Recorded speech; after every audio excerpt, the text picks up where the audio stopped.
Hello, everyone. Now that it is, I'm just welcoming you all as anyone is coming in for this session of Writing Your Life, Community Healing at a Historic House Museum. We do hope that we can engage you all by introducing some prompts to you and that we can share. So if you feel comfortable with it, please feel free to unmute yourself or turn on your cameras, but we'll also engage with you in the chat as well. So we'll just wait another minute here and I'll come back just to say hello. So wait for others to come in. Thanks, Mike. I'll just echo that welcome. So glad folks can be with us today. We are looking forward to, as Mike said, engaging with you all. We will be completing some writing exercises together. So if you need to take a moment to gather any kind of tools or technology you'll be using to participate in a couple writing activities with us.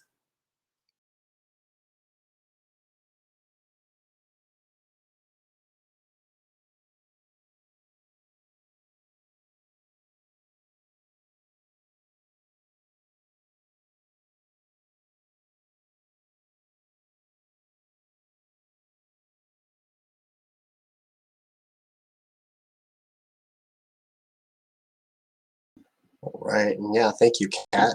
Get your materials ready to go. If you have anything you'd like to write with, it's fine. And of course, all sharing is voluntarily. So if you are writing for yourself, we definitely encourage that. But just so you're all aware, you are at Writing Your Life, Community Healing at a Historic House Museum, where we hope to explore how writing workshops offer self-reflection space, accessibility, community healing, and how they can be used in museums and possibly other formats of sites as well. So thank you all so much for being here. So we'll go ahead and introduce ourselves. We have my lovely colleague, or awesome colleague, Kat here. Any adjective words I appreciate. Thanks, Mike. And again, welcome everyone to Writing Your Life. My name is Kat Jensen. My first name is pronounced Kat, just like the animal. Last name Jensen with a English J. I am in the photo on the right-hand side of our screen. In this photo, I have a blue mountain sky behind me. I'm in a blue button-down shirt. I have blue glasses and short brown hair. Currently, I'm here in my living space. There's a green wall behind me on my left. To my right, there's a white fireplace with an assortment of art and books. I'm wearing black glasses today, still have brown hair, and I'm still wearing a blue button-up. My pronouns are they, them, theirs, or you're welcome to use my name in place of a pronoun. And I'm joined by my wonderful colleague and friend, Mike, today. Awesome. Well, thank you, Kat. Well, yeah, my name is Mike Erickson. My pronouns are he, him, is, and I am a colleague and co-instructor of Writing Your Life with Kat Jensen here. Now, you can find my photo to the right of the slide there. I'm actually in a snowy backdrop with my face smiling there with some gold glasses that I'm not wearing today. But today, you'll find me in the video wearing some kind of black framed glasses towards the top, much longer hair than this photo when it was taken in a pretty blank background as well in my home living space, as well as Kat's. All right, but just like anything, and one thing that we do for all of our programs is we'd like to do a land acknowledgement. Now, I will explain this here, but in the spirit of healing and education, we acknowledge the 48 contemporary tribes with historic ties to the state of Colorado. These tribes are our partners. We consult with them when we plan exhibits, collect, preserve, and interpret artifacts, do archaeological work, and create educational programs like Writing Your Life. We recognize these indigenous peoples as the original inhabitants of this land. So thank you, and thank you for that acknowledgement. And Kat will go on with some reminders, not only for the program we have, but for today. Thank you, Mike. So something we like to begin any of our programs with are some reminders. These are also referred to as agreements. These are expectations that we hold for ourselves and with our group about how we'll be in space together. These are flexible and can change, so we reintroduce them each class time and invite participants to add additions. So if you see that there's something or find that there's something that you would like to be included, please let us know. So having something to write on and write with for the session and being somewhere comfortable. Again, we're going to engage in a couple writing exercises today. So if you need to, take a moment to gather those materials. On the right-hand side of our slide is one of our beautiful writing desks that's in the historic house we work out of. And we'll elaborate on that more in a little while. I wish I had something that beautiful to write on myself today. Something else we encourage folks to do is to be kind to yourself. We're going to be talking a lot about today how we use memoirs specifically as a healing art, and memoir asks folks to bring of themselves personally. We also want to avoid making any comparisons between our writing and the writing of others. Everyone is coming with their own talents and gifts, so we all agree to be kind to ourselves and one another. Confidentiality is really important for us when teaching this class. That means that anything you share today that is personal or otherwise will not be shared by Mike or myself or anyone else in this space. If we do share any examples or photos today, we have permission to do so. So we honor confidentiality. Everyone has different stories, struggles, and joys. Especially when we're sharing of ourselves, we know that not everyone has the same lived experience, and that is all really valid. So we want to make space for everyone to come as they are. Be sure to silence your mics when you aren't speaking, so we can all engage with one another and gather the same information. This is one that we include for our class specifically because we assign sort of homework. Outside of this is no one's grading or collecting your work, so we encourage our participants to write throughout the week after each time together. And then exercises are flexible or adaptable. So if you're engaging in an exercise and you feel as though it could be adjusted to meet a need or a want of yours, that's absolutely fine. And then do what you gotta do.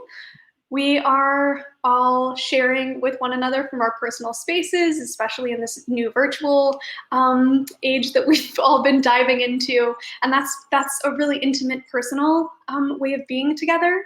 So please feel like you can step away and do whatever you need to at any time. And then finally, we really, really want to tap into joy. Writing about ourselves can sometimes be heavy, and we also want to really acknowledge that writing is a really fun art form, and we're looking forward to have fun with you all today. Awesome. Thank you, Kat.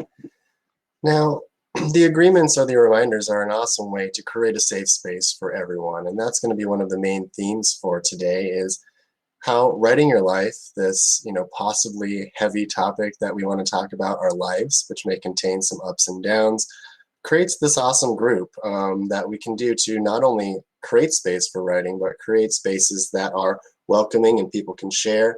And we'll find out during this that the intent of writing sometimes, depending on the group, isn't the most important priority for this program.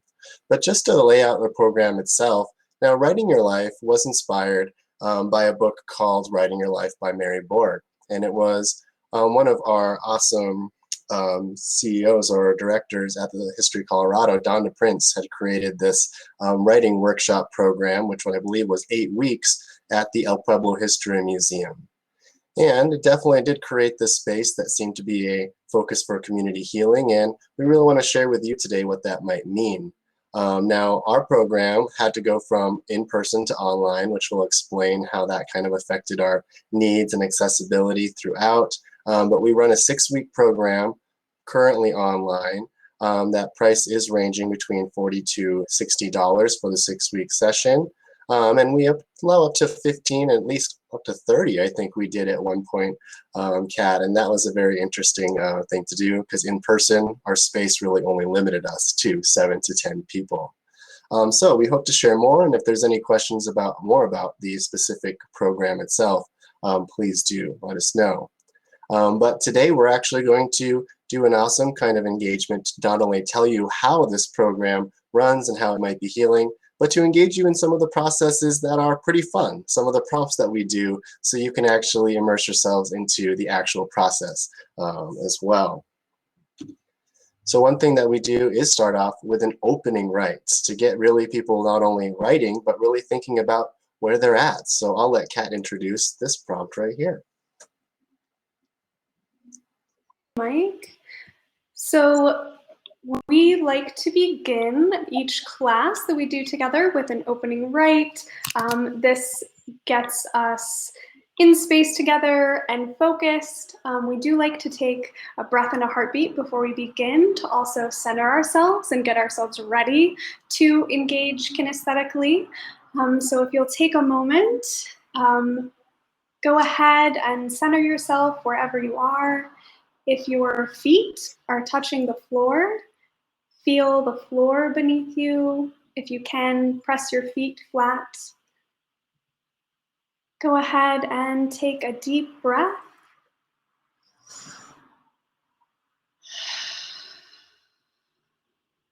And a deep breath out. We're getting ready to come together and share of ourselves. Take a moment if you need to gather some of your materials. Our opening rite slide has an image of a diary entry from one of the women who lived in our historic house, Margaret Gray Evans. There's some really lovely and I would say, I don't know if you agree with this, Mike, having had to look at these documents before, unlegible writing sometimes, but it's lovely. So that's on our right-hand side of the screen there. And our prompt is, think of a time when a creative medium was or has been healing for you. Why or what made you feel connected to that art form? The prompt has been dropped in the chat, and I'm going to start a timer for us in just a moment. Rebecca, thanks for chiming in the chat. She has a lot of angst about her kids' characters. Rebecca Hunt joining us today is one of our outstanding local historians who has helped us at our particular site. And yes, that brings up a great point about how sometimes writing about ourselves, we also will bring in others from our lives. So I'm going to start my timer. Go ahead and begin writing. We'll take 5 minutes. And let us know if you need anything in the chat.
Right.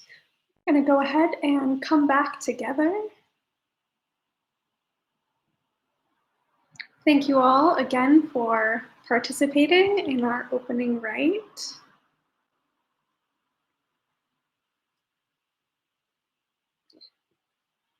Before we begin with asking for a share, and again, sharing is completely optional.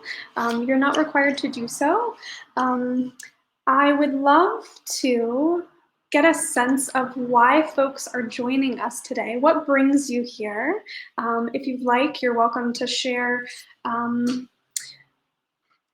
Maybe if you're looking for something, or if you have interest in a particular program like this for your site, I'll take a beat and let us know in the chat or aloud if you're able and willing to do so.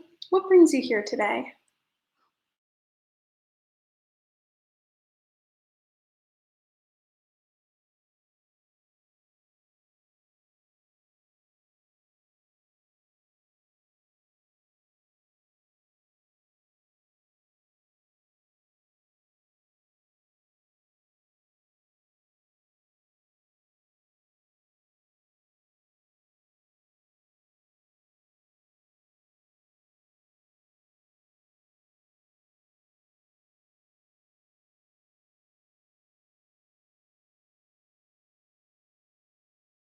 Wanting to try something different? Thank you so much, Tina.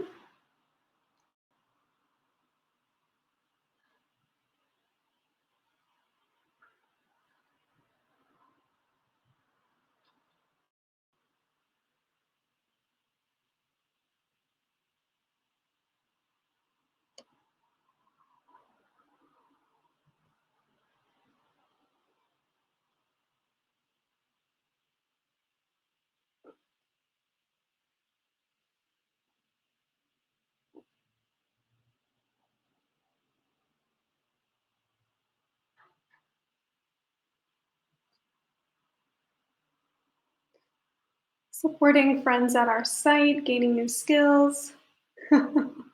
Thank you. Creating family histories. And Renee, you sometimes have clients who want to write down stories. Great.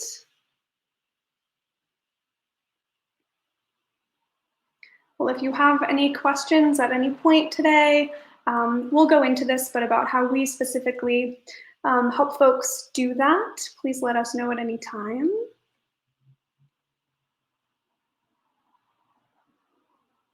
Thank you. Again, we appreciate you all being here and trying something different with us today. Hi, Michelle. Okay, thank you very much. Yeah, hopefully we will give you some excellent things to report back about.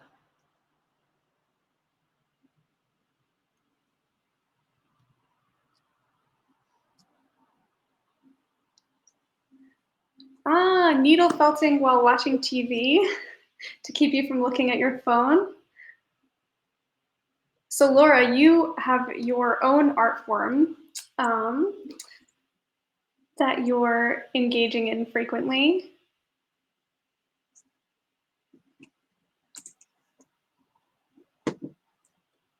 And I do love that it's, needle felting. One of the creative art forms that I really enjoy is the kind of repetitive nature of the most simplistic knitting that could possibly happen. I know nothing more about the basic knitting of whatever it may be, but being able to lose myself in that, where your thoughts kind of just become there, but also can dissipate at any time just because of the repetitive nature of things.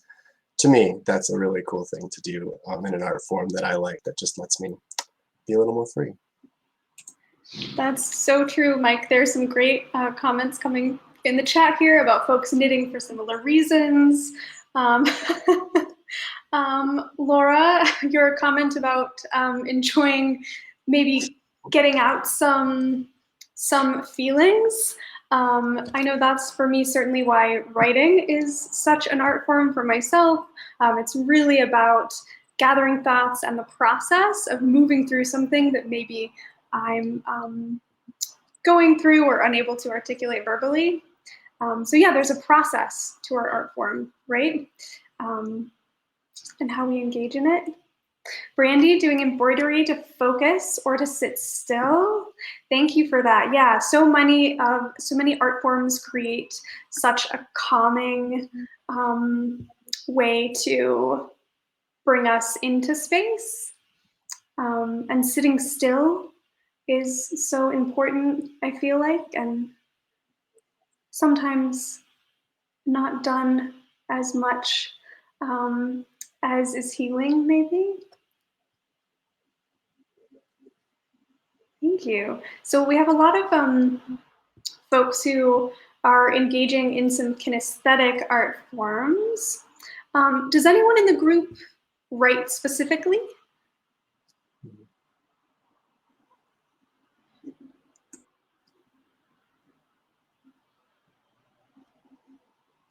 Only reinforced. Okay.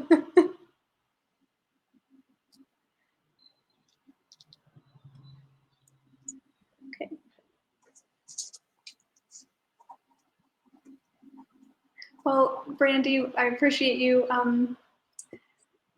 being here and voluntarily writing with us today. Writing a lot for work. Laura, hear that? Endless to-do lists. Thanks for that, Tina. Something we do encourage our participants to do is create a structure for themselves. And one of the ways we do that is have them outline lists of life events. So making lists can also be incredibly functional. You know, it's funny, when I was, kind of doing this prompt myself, just to participate with everyone, to-do list is on my list of a creative medium, and I put creative medium ? For me, that kind of writing and being able to see what's in my head down there, even in a to-do list form, is also very, generally healing for my anxieties in any case. So.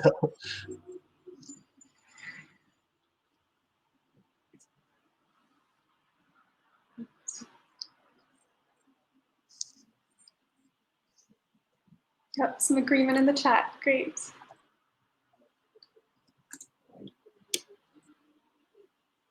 All right.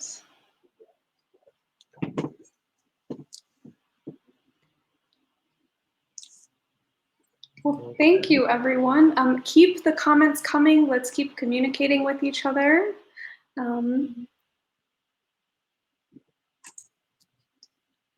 For sure. So thank you for sharing all of those things. And if there's anything else that you do, like, talking through this too, helps me think that anything repetitive like the knitting or monotonous activity to allow your thoughts be free form are great things to think about when we think about how art forms can be healing. They can be healing for expressing yourselves, of course, through writing songs or just wanting to create something that allows you to free yourself from that. But also, I don't know about you, Kat, but just like repetitively reading the same book or watching the same rom-com or, a number of things, those are art forms we're experiencing. So, the idea of healing with art forms also is going to the art museum and enjoying your pieces of art or experiencing music and other forms of media in the same way. So I'm glad you were all able to share, and I'm glad that I'm not the only one that likes to make to-do list in a creative fashion.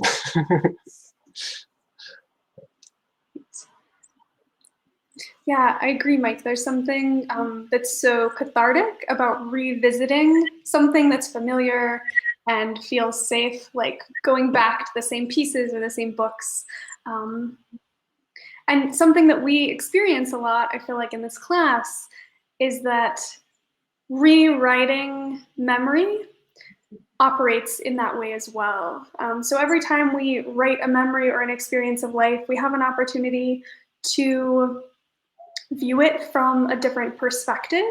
And something that happens in this course specifically is people may come with a memory of an event that they're trying to work through, and through co-participation in this course and people providing feedback and empathy, folks leave the course having identified maybe new information and different ways to access how they can experience a memory in the future.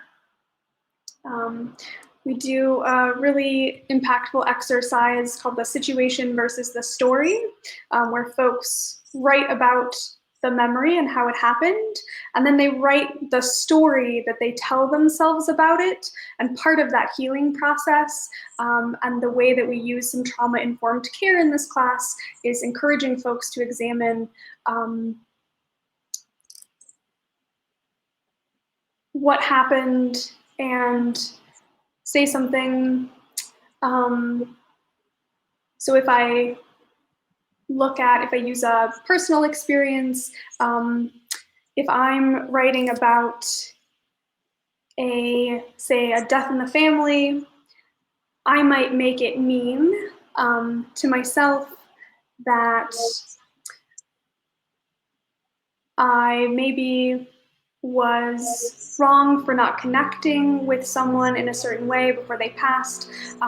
But what we discover through writing through that experience is maybe that in fact the situation is not the same as the story. And so by engaging with other folks about that experience and sharing some similar lived experiences, we can have really deep conversations about how we move through trauma and heal on the other side. Awesome, I agree, Kat. You know, it's so awesome how in doing this program in a number of different sessions has just really allowed us to find that, you know, there's a very big variance in like what people want at the end, or at least we learn through it in the next 6 weeks that we're together, that your product, while important, isn't really as important as you really figuring out what your memories might mean to you and what they are, and grounded in reality through the eyes too. So as we had mentioned, you know, we really derive a lot of the number of prompts, as well as, you know, how this class was inspired from Mary Borg's Writing Your Life book. Mary Borg is from Colorado, and I believe, you know, Don DePrince really worked with this book quite a bit. And, you know, a lot of the prompts that, you know, that inspired the way that we implement them in terms of a historic house museum come from this, because they match so well. You know, the major ones that, you know, I think people connect to quite well is a prompt that we'll do pretty soon called the floor plan, but also just really thinking of a timeline to really help you re-experience a number of things. So definitely a book to check out, especially for some self-work if it's something you like to do. And you'll find that a lot of our prompts are inspired by this.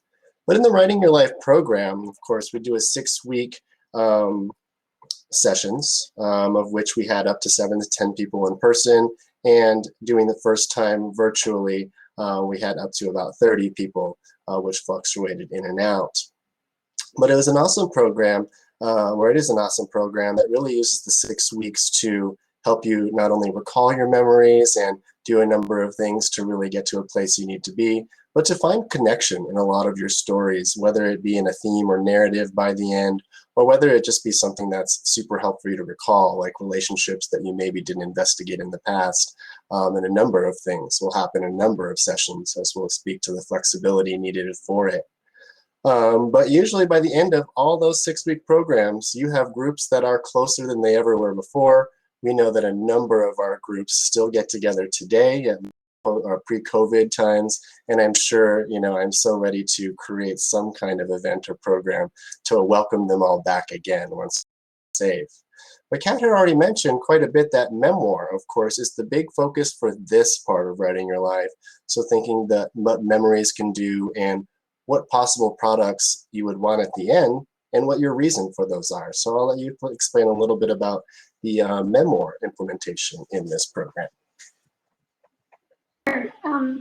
So memoir, for us, we found is a really great vehicle for building community, as Mike pointed out, both because we have an opportunity to share a lot of experiences and experience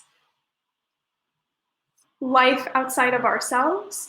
So we're building a lot of community connections. Memoir also tends to be really approachable as a writing form specifically, because people can draw on things from themselves and from their lives. It's something that folks already have access to.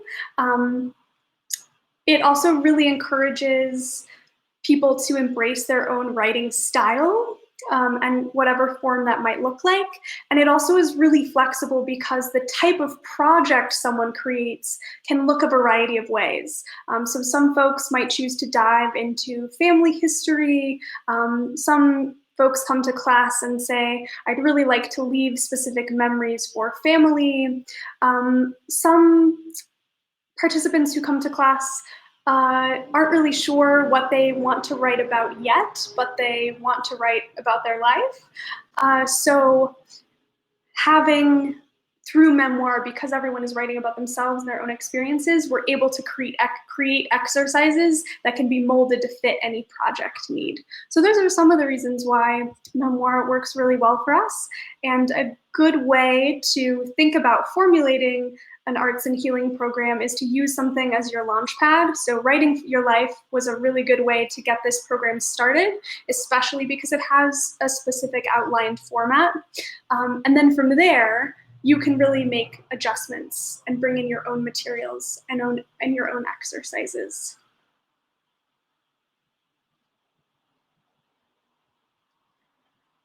So some of the experiences that we've had with this course and that we've learned along the way are on our slide here called Writing for Healing. On the right-hand side of this slide, oh, and I apologize, Mike, could we go back really quick? I forgot to describe our Writing Your Life book on this slide. It is a white book. The letters are outlined in red on the top, reading Writing Your, and then Life is in sort of a red cursive book, and there's a computer and a cup of coffee and some writing materials. So that's what the title cover of Mary Borg's Writing Your Life looks like. Thank you so much, Mike.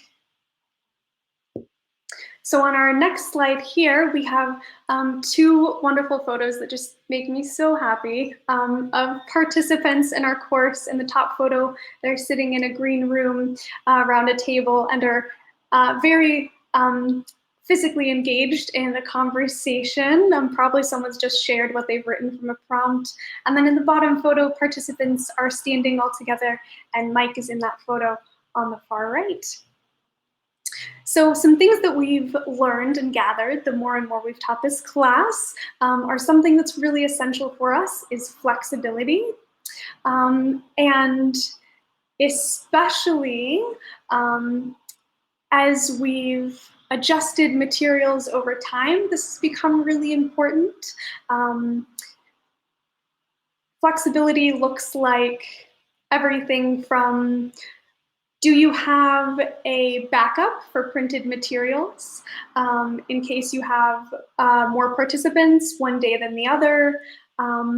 Flexibility looks like, how do you get to know your participants? So for our first class, we really do, or try to do, a lot of introductions and getting to know one another personally, especially when we're in personal space together. We might do a tour of our historic home.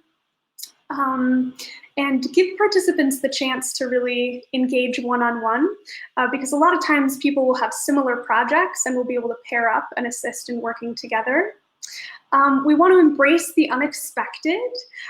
So a lot of what that looks like for us is not being constrained by barriers around timing or other limitations that we might place on ourselves from a teaching or production or program standpoint. So being prepared to know that some exercises may come with longer time needed for sharing on some days, and some days not. Some days there might be a lot of silence, or we might need to acknowledge something in the room that folks might be sitting with. So sometimes the objective is really, do we need to use this time together as a catch-up and a creative space? And the writing or like doing a particular exercise maybe comes second. And then also really embracing empathy, embracing that folks might bring stories with them that that you may not be prepared for, either because it isn't a shared experience you have as an instructor, or just because it might suddenly seem to be outside of the context of their particular project, and that's all great and all okay. We like to do a lot of internal debriefing and conversations around how we approach different topics and different ways of being and different learning styles. That's also something to be prepared for, is how are folks coming to your space and what do they need? And then Mike, if you wanted to comment on sort of our move from in-person to online and what that's looked like for us. For sure, for sure. So I think we all learned a lesson in flexibility and adapting in 2020, of course. So, you know, thinking about doing this program online was something to adapt to, but also an opportunity at the same time. You know, so the first session that we did online, we decided, Kat and I, not to charge for it, simply because we didn't want people to be coming into a space where it's new for us, just as it's new for them, which created a very popular first session for us. Like I said earlier, I think we had up to 30 people that signed up for it when we were used to 7 to 10 in person. As you can see by the photos we have there, that was generally the group size. So that took a lot of adapting for us to engage with people online, still give them the time and space that they need to reflect, but also find connection with each other. As you can kind of tell, those are very important parts to what this program offers people. But moving online really did reveal many other things that I think were positives for the program existing.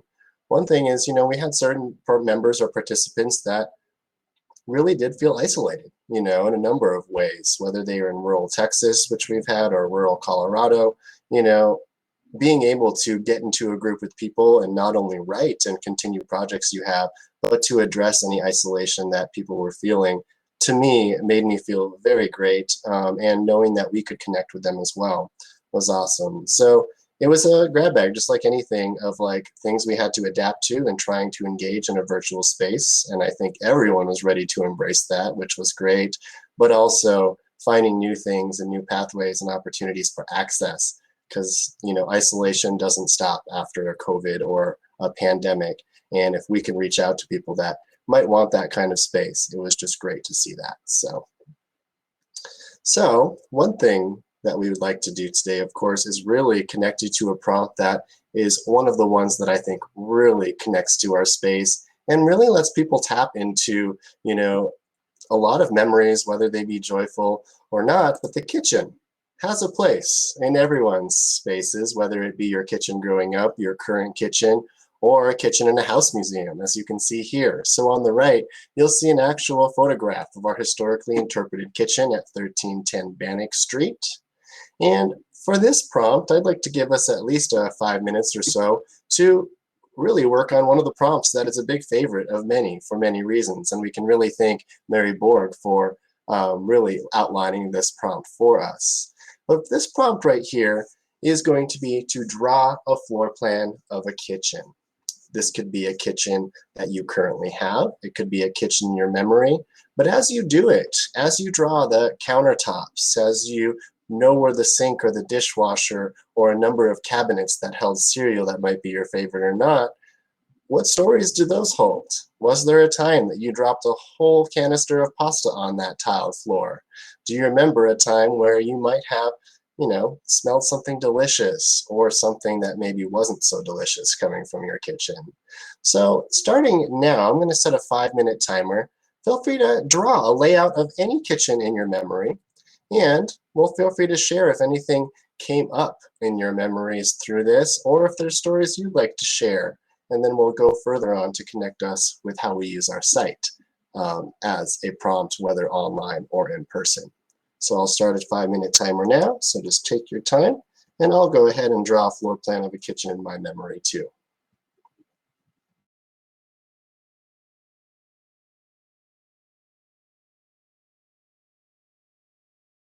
And then I did put an example of our floor plan at the Center for Colorado Women's History, just to give you an idea. This one, whole first floor of many additions, so don't feel like you need to do that. If you want to go beyond your kitchen layout, feel free to go on. You might memorize more things coming in and out of that kitchen. So that's up for your reference.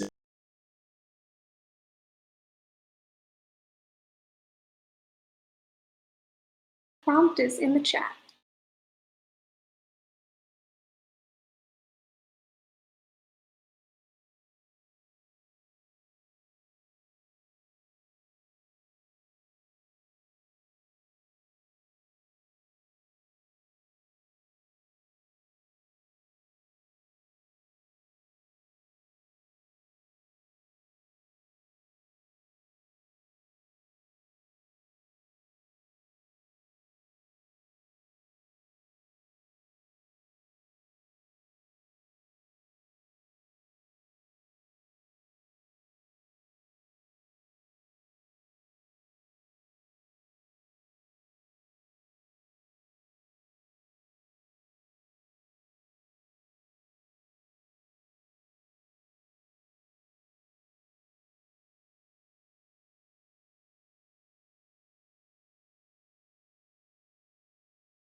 All right, folks. So we'll go all back together here. Now, this is one of my favorite exercises, and really limiting it to the kitchen brought up a lot of stories for me. I don't know if, Kat, you did it as well, but if anything came up, put it in the chat. But yeah.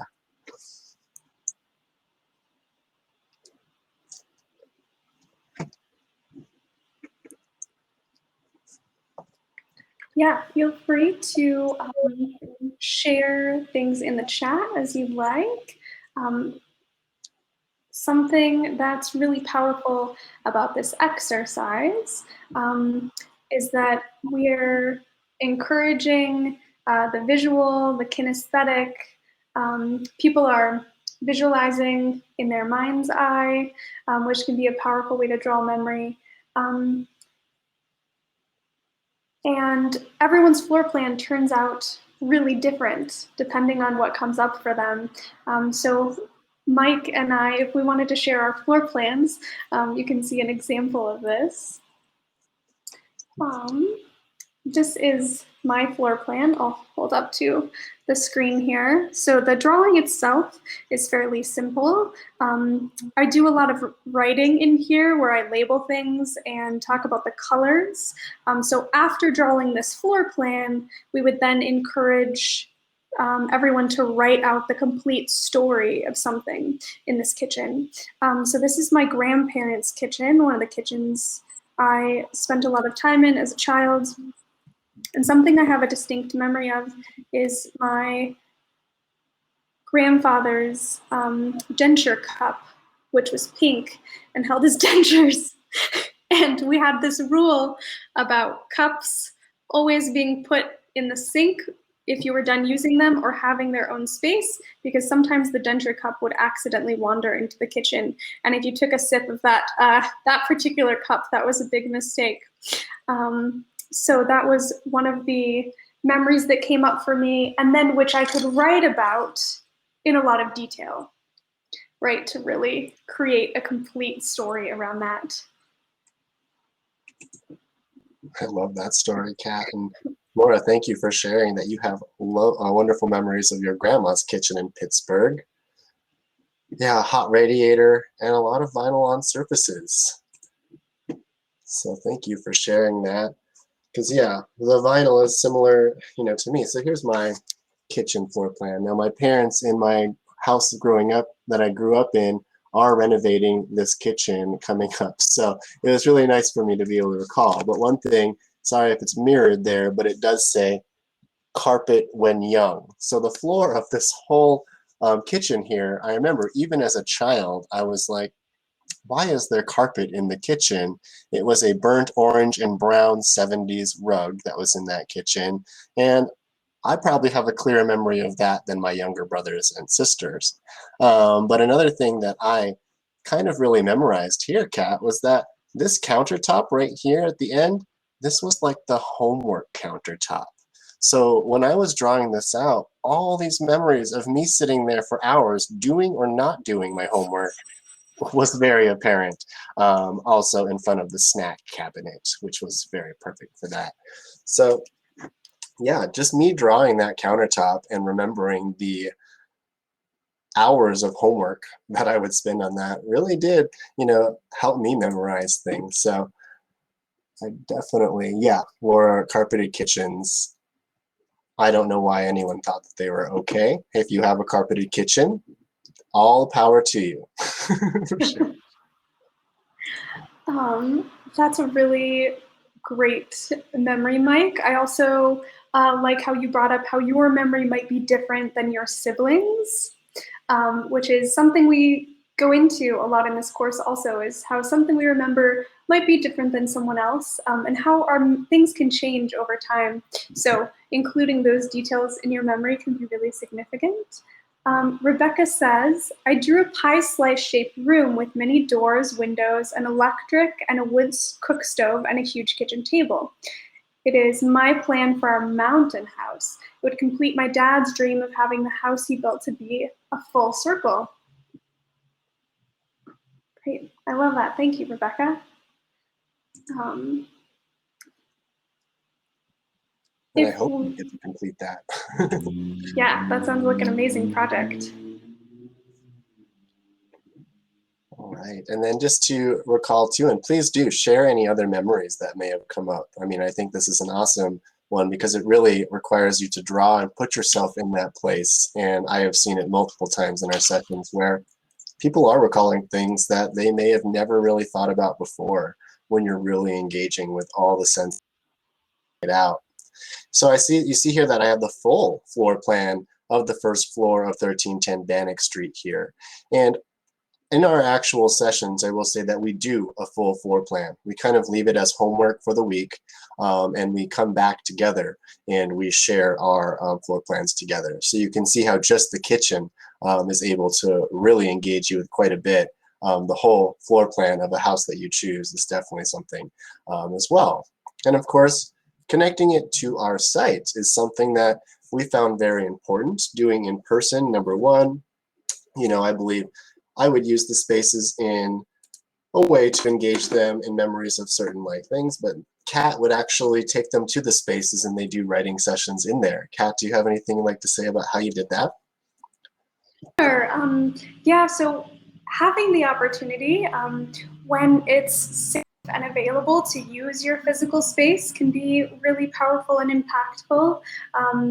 We did mention the kitchen in our last slide. Something that I really enjoy doing in space with people is having a particular object or artifact.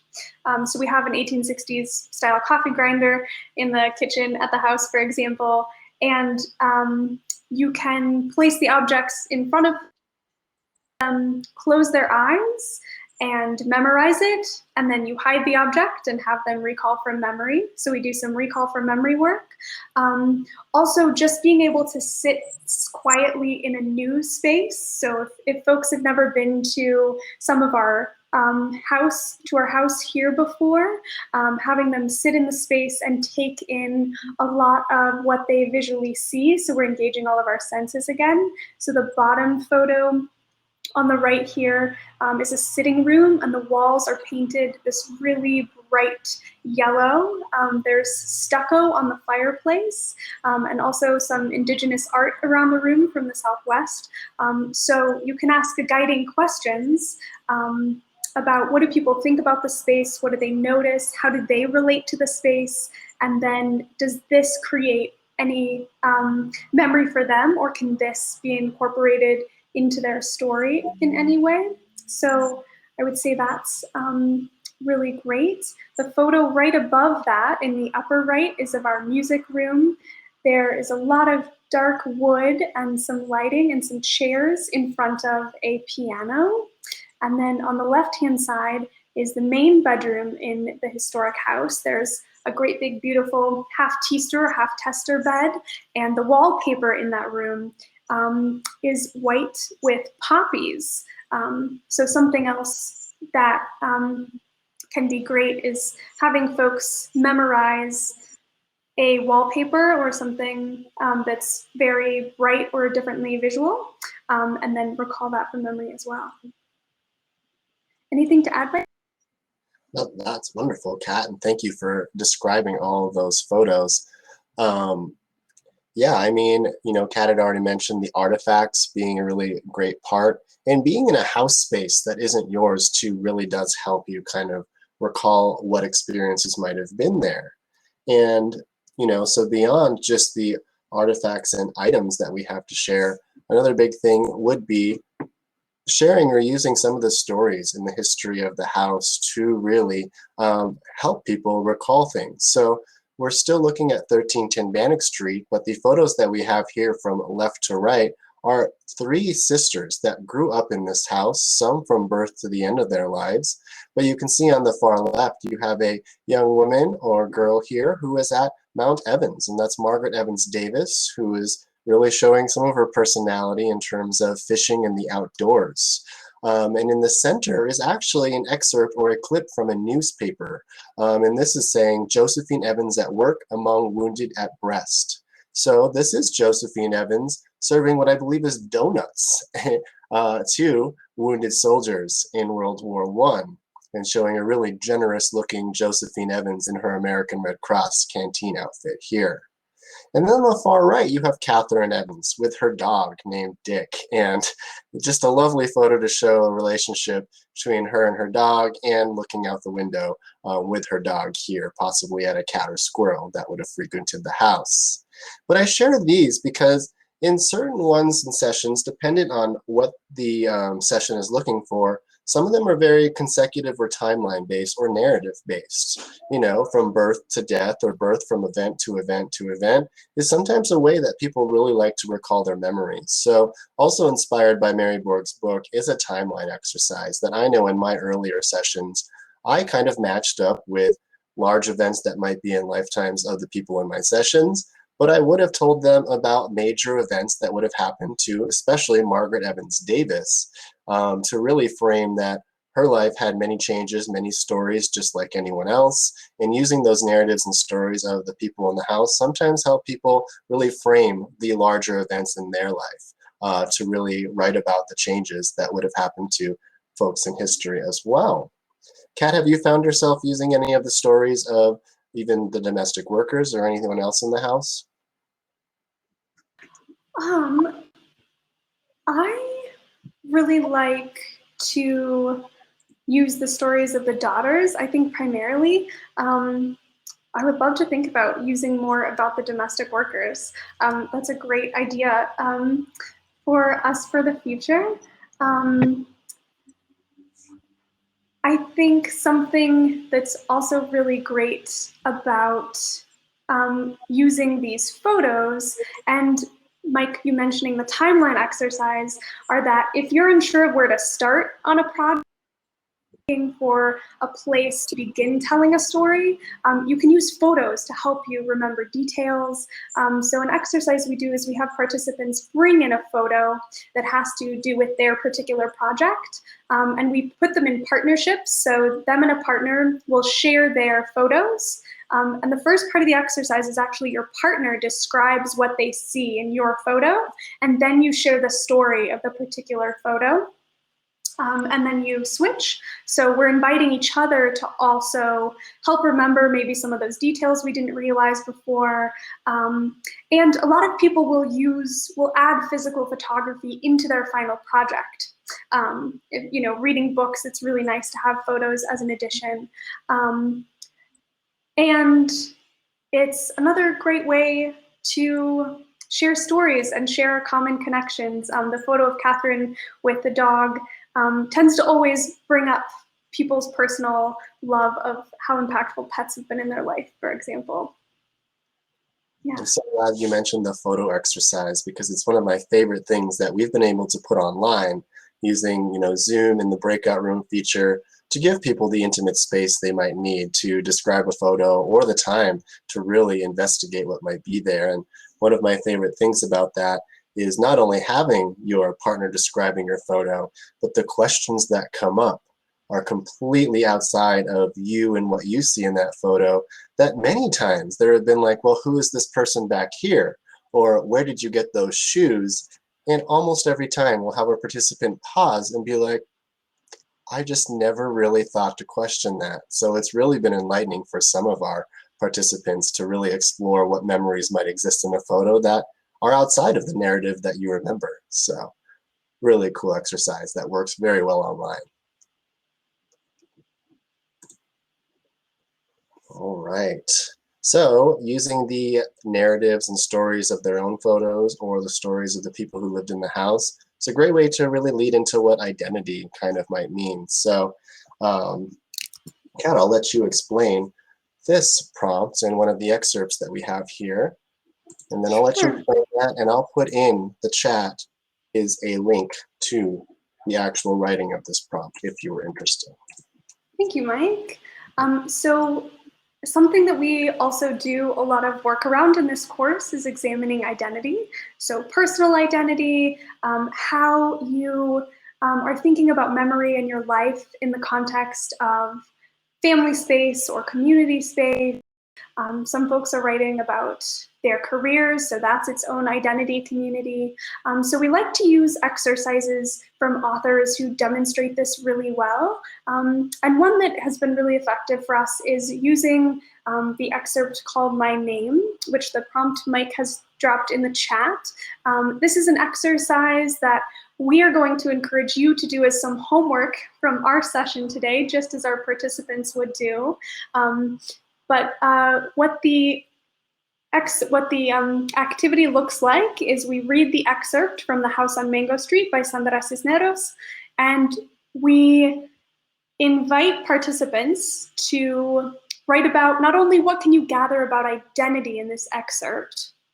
So if you are willing or able and are looking at the prompt, currently Sandra Cisneros talks about her name in English and what it is in Spanish, and how people relationally respond to her.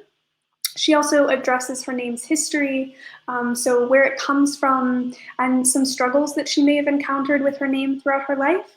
So the other part of this exercise is we ask participants to write about the history of their own name. And that can really invite a lot of personal memory, but also provide a great beginning for a memoir story itself. So we're starting with ourselves, and then we work in exercises that include our larger community. So this is for you all to complete if you would like. And of course, you're welcome to try out any of the exercises we've mentioned in our time together today as a way to get a feel for how this might look if you decide to do something similar. Anything to add, Mike? That's wonderful. I think all I will add is if you did find you'd like to have put any comments about what you gathered by identity in this, if you are willing to participate, feel free to put that in the chat, and we can definitely find some time here. But definitely is a wonderful excerpt, and it does everything you had mentioned, Kat. So it's a lovely one that's been used not only by Kat and I, but by other iterations before we took this on at Center for Colorado-Wyoming's History.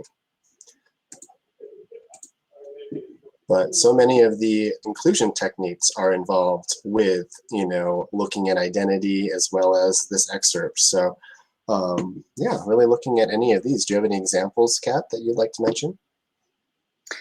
Thanks, Mike. So throughout our many iterations of teaching this course, we've done a lot of our own learning about how to engage with participants in space. So a lot of what our designing courses look like, and then how we bring folks together, include using a lot of empathy. As mentioned previously, sometimes people are bringing with them something difficult. In fact, when we do the My Name exercise, we have to be aware that some folks in our class may have a similar experience, particularly around the ways that we know that forms of racial discrimination and exclusion can occur based on folks' names and its particular history. So we do a lot of setting up space, encouraging folks to respond to everyone with deep empathy and care. And some of this is really centered in dialogue technique. So we may not react to or respond to any technicalities of the writing itself, but rather mirror what we are hearing from someone, and then support them with guiding questions. So that can be very helpful. Active listening. A lot of class time is sometimes spent being just really present and listening to people share their stories. And sometimes if we have feedback or something for a participant, that might be done more externally outside of class. So Mike and I have been really fortunate, I think, to have gotten to learn more about this, especially in an online format, which lends itself to feeling like you might need to focus on multiple things at once. It's a different kind of listening when you can't really be near someone or with someone, or maybe always take in facial expressions or the way that someone's body is reacting or energies. So I think a lot of the online process especially has also been, how do you listen and take lots of pauses and let silence happen whenever it needs to. And then again, our connecting to community. So we've really noticed this course go outside of us. Mike, do you have anything to add to any of the top three? All that I'll really add to, just connect a little to the prompt, is that, using empathy and active listening and just knowing your group, not every prompt needs and requires people to share.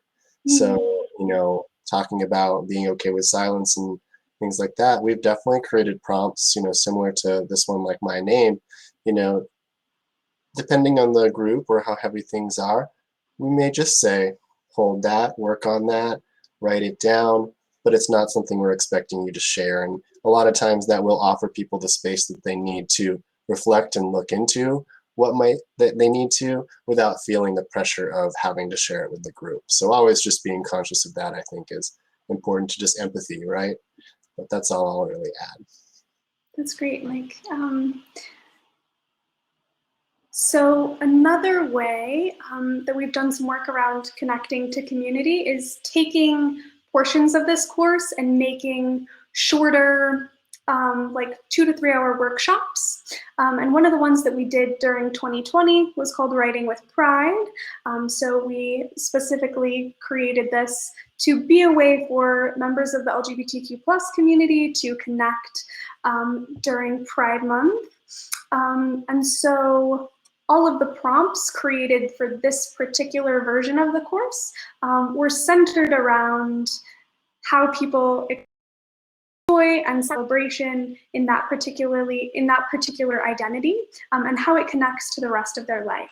And when we think about things like empathy and active listening and shared experience, this course, for us particularly as instructors, was also full of joy and celebration. As members of this community specifically, so we were drawing on some of our own personal lived experience and finding connection as instructors. If we were to do a course with folks, and we experienced this in Writing Your Life, around an identity or experience that we may not share with participants, we would go back to those guiding principles of empathy and active listening and look for different ways that we were bringing ourselves and being engaged in that. But this course was really wonderful. And similarly to other Writing Your Life versions, people really connected outside of even this 2 hour workshop. Yeah, it was a really, wonderful thing to do in 2020. I think, like we had mentioned, it addressed something different than we would have been able to. We were trying to connect to community online, not only find a space for us, but create a space for everyone else. And so really it was a new thing to take a 6-week session, and turn it into a 2 to 3 hour, workshop specific to either community or topic or subject. Something very new. And I don't know about you, I thought it was pretty successful. So I know we're gonna work towards, finding other outlets and other ways to connect with communities all around Denver and maybe even further in Colorado, to really create spaces for this. So it was a great thing. Yeah. So you may find, if you're thinking about creating a program similar to this, that there's an unmet community ask, that there are members of your particular community, wherever you're located, who could really benefit from having an inclusive space to explore a particular experience, or connect with other folks with similar interests. I like how we had this common thread of people being interested in knitting and other sort of textile-esque arts. So that might be an opportunity, right? If you decide writing doesn't necessarily fit your site, you might look for other ways to connect to specific community asks or needs. On that, I have a document for you all where we ask some intentional questions that you might bring to space as you are thinking about, if you're interested, thinking about what this might look like.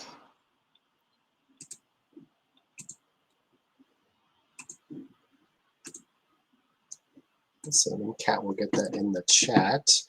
It'll be another link that will really ask them intentional questions about creating programs like this. But beyond our walls, of course, so you can see on the right is an image of 1310 Bannock Street in the Golden Triangle of Denver, literally right by the older building of the Art Museum that you can see on the left. But you can see a somewhat brown, reddish, maroonish, it's a big debate about the color of our house, in the photo there with the stairs leading up to the 1310 Bannock Street entrance. But thinking about beyond our walls is that you don't have to be a historic house museum to connect with people's memories or histories the way that we do, but creating a program specific to a community or a specific activity or need for your community, and not just the program's sake, is a really cool thing to do, because we'll really find that while people really intend to come in this with, you know, writing stories so their posterity could remember them, or a number of really real reasons that they want to write, they come really leaving knowing that they were more impacted with the idea that they might not have had the same idea of what their story was before, or they might be working on further elaborating on their stories, or have a new idea of connecting a certain theme or narrative to their memories as well. Then, of course, like Kat had mentioned, you could do anything with this, any activity that you could do, whether it be knitting, painting, in a number of different ways, where you could still give people the same intentional space to learn from each other, share if they need to, and really do create that kind of community impact-based program that I feel Writing Your Life, especially in memoir, connecting it to our site, online and offline, has been really neat. So.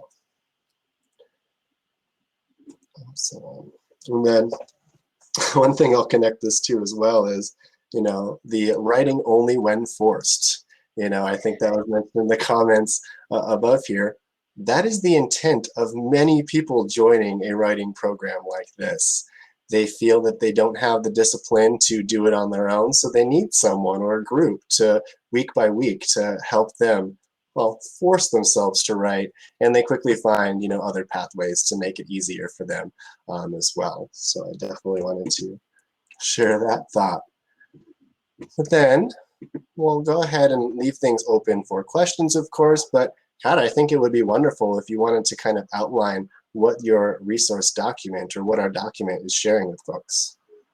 Sure. So this intentional questions document is a resource for all of you, and it has some questions when you're thinking about how to put something together, what you might look for and what you might consider, both about yourselves internally and your potential audience. So one of the things that we really focused on asking ourselves and continue to ask ourselves in creating programming is, what is your why? So why a particular art form, and why is your site the place to host a particular program? Something that appeared for us specifically for this program was there was a community ask. There was a desire for people to come together and in some form of artistic way. And so writing seemed like a good fit, and memoir writing specifically for how approachable it was. Also, we really found that because our specific historic house holds so many stories about the life cycle of a particular family, we were able to really draw that into the program and use it with memoir. And then the intimacy of only being able to have 8 to 10 people in our historic house space made the writing in person especially particularly impactful, because there could be more deep community engagement in a way that we were looking for. We also found that our particular site and offering the program at different times made it possible for different members of our community to join as needed. So in our photos of participants early on, you may have noticed a lot of the participants were elders. So those classes were particularly focused on being in the afternoon. And we thought about logistics like that. So that's another part of this piece, is locating logistics. Right now, and I know for the foreseeable future, we're still working in this virtual format. So consider that when you're thinking about designing a program, but also how these decisions impact who's able to be present or participate. Another thing we did was we experimented with some recording of classes so that resources would be available. And then we also provided all materials and a class review to participants in case they couldn't be there for every class. Selecting your medium and thinking about, are there ways that you can partner with artists in your community as a part of your offering? And if so, are you being able to engage in reciprocity and support those artists for their time and gifts? Then gathering your inspiration and your sources. So again, we started with Mary Borg's book, but then have adjusted and adapted even those particular exercises. The book was written when, Mike, maybe 90s? Early 90s, maybe? Yeah. Yeah, so we found that we wanted to adjust some of those exercises for inclusivity and language and some accessibility needs. Start small and adapt as you grow. So if you need to, don't be afraid. Place a cap on number of participants as you get used to what your process looks like. Try it out with your internal team. Mike and I do a lot of internal debriefing and processing and trying out different things and experimenting with different ways of doing things, and find that to be really helpful. Also, being aware of your own learning style can greatly impact how you instruct and bring something forward. We're addressing intent versus impact. So making sure that our objective is meeting a need, and again, we can use dialogue and active listening, gathering feedback from participants, both internally and externally, embracing empathy in the unexpected, again, so how are we engaging in flexibility? Do we expect something to only look one way, and how are we able to pivot in the moment? And then listen and learning. Mike and I both really enjoy being active participants in our program and sharing of ourselves as much as our participants do. Awesome, and what a great document to share. So thank you everyone for participating today. Thank you for getting this awesome document together, Kat. But if anyone is unable to see, the document or the link to the document, the simple one will be bit.ly/CCWH intentional questions. So feel free to access that at any point, and it's also in the chat in 2 different iterations. But yeah, if there's any questions, we'll take any before next session, so feel free to share with us in the chat or come out loud. But I don't know about you, Kat, I had a great time sharing all this, and it was just such a great thing to immerse myself in the memories of all these sessions we've done starting from the beginning. I agree. Yeah. And as Mike said, thank you all for being here and for sharing some of yourself with us. It's always really nice to share stories with folks. For sure. And there's one question, we want to leave you all with, and that of course connects to the intentional questions document, is how could your site be a space for a unique community connection? And we hope someday to hear all the other ways that you can do this beyond art forms and writing, as I really do feel that there are so many ways that many spaces, no matter what you have to share, could be a unique community center for connecting. So thank you, everyone. Thank you, Kat. Yeah, thank you, Mike.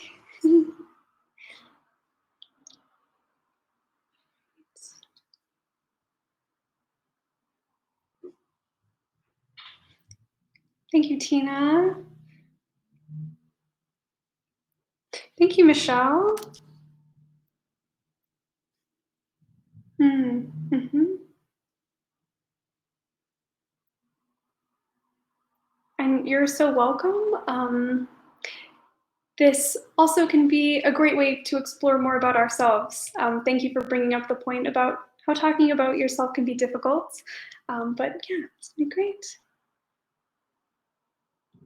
Oh, thank you, Laura. Thank you, Brandy.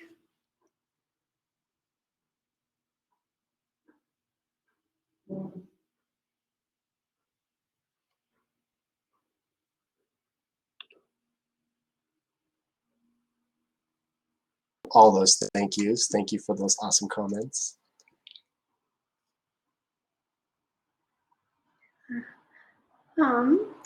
If anyone is interested in connecting about a program specifically, I'll drop my email in the chat, and Mike, if you'd like to do that as well, just in case folks have any follow-up questions or do some processing later. I personally would be happy to connect if anyone's interested. And Mike is too. You'll find both of our emails in the chat there. And anyone, feel free to reach out to the Center for Colorado Women's History here in Denver for any reason, and we hope that maybe someday you can visit us in the space that we have. So hope you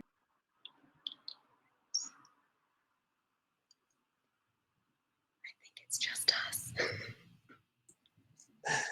think so too. All right. All right.